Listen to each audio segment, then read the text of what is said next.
আসসালামু আলাইকুম। শুভ দুপুর।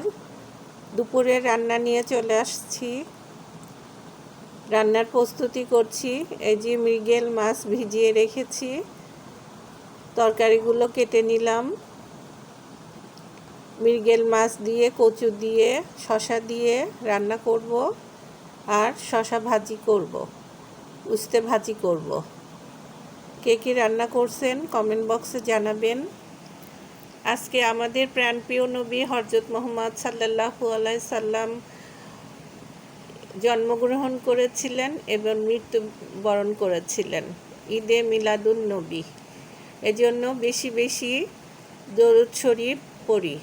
আল্লাহুম্মা সাল্লি ওয়া সাল্লিম আলা নাবিয়ানা মুহাম্মদ, আল্লাহুম্মা সাল্লি ওয়া সাল্লিম আলা নাবিয়ানা মুহাম্মদ, আল্লাহুম্মা সাল্লি ওয়া সাল্লিম আলা নাবিয়ানা মুহাম্মদ।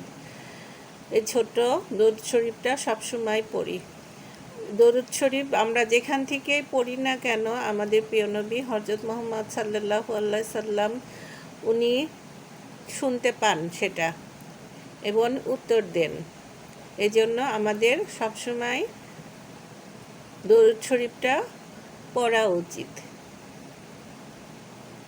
প্রতিদিন 100 বার দরুদ শরীফ পড়লে আমাদের প্রিয় নবী হযরত মুহাম্মদ সাল্লাল্লাহু আলাইহি সাল্লাম উনি আমাদেরকে শাফায়াত করবেন, আমাদের হাত ধরে বেহেশত জান্নাতের দিকে নিয়ে যাবেন।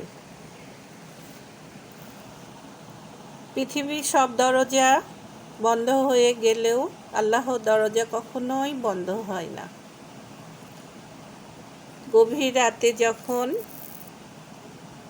মন ভেঙে যায়, তখন শুধু আল্লাহর রহমতটুকুই শান্তি লাগে।